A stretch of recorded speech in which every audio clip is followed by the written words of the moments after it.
Okay, it's 5:30 in the morning and I'm going for a 4-hour ride today, 220 watts. It's going to burn about 3,200 calories, so I've got to take some sugar on the ride. Usually I don't take sugar, but if the ride's long enough or intense enough, it's definitely worth taking some sugar.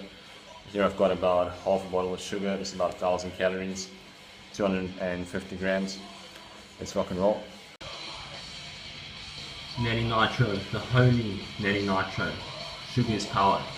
That was a good ride with Tom. I just came back, had a quick shower, knocking back a chocolate soy milk for instant recovery.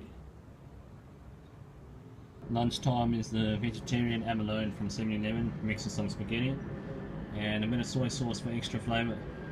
Dinner's looking solid. We've got 7-Eleven rice gains. Today's training session was a real glycogen burner with 4 hours at 220 watts, and even Tomo says his legs were a little bit sore after today's ride, so that means he was training and I was training. I haven't done a ride like this for a while. Last weekend I did only 200 watts for 4 hours, so it's quite a step up this week, but it's good. You've got to feel a little bit of pain if you want to get some gain. And here we can see the average power versus the normalized power is only a wattage difference of 2 watts. So that means I was keeping it really steady, which is what it's supposed to be. Average speed was 35.3, so it was a pretty fast ride, but also a pretty flat course with only 581 meters of climbing for 140 k's. And if you look at the graph here, you can see very steady. Only one little spike there at the end, just going from what happened here. Oh yeah, I think that was just before the turnaround. Okay, just trying to dodge the traffic. Cadence was pretty good, 88 RPM. It doesn't have to be really high on an endurance ride. So let's have a look here at the summary for the week. So the important numbers that we want to look at here is the training stress score. In the building phase, with every week that you build up, you want to get the training stress score a little bit higher than the previous week, because that means you're putting more training load on your body. And you also want to hit slightly better numbers for all the intervals that you do, because that way you're getting the maximum out of your training and you're forcing your body to adapt to the higher level of training that you want to achieve. So what was good about this week is I've got a lot of variety, as you can see here in the zones.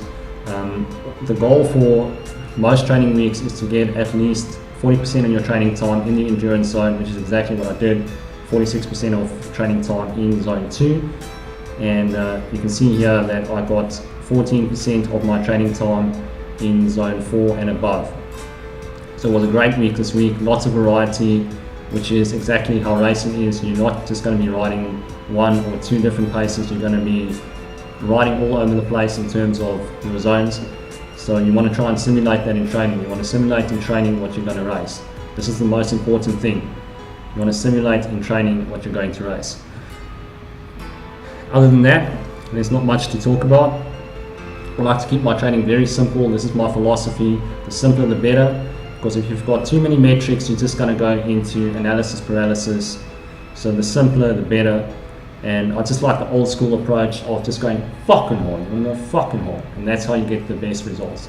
But you also want to make the hard effort count. So as soon as you see the wattage going down on a consistent basis, then you know you're just training too hard and you should take it easy so you can recover again and then hit your best wattage. That's it for this week. Next week should be about 100 TSS more than this week, and that's going to be great if I can hit higher numbers than I did this week for the maximal efforts. And I think the critical power should also go up to about 340 watts, which is the expected improvement that I want to see in my training. And in the final week, the third week, I want to see it go up another 10 watts, and then I should be flying for the race.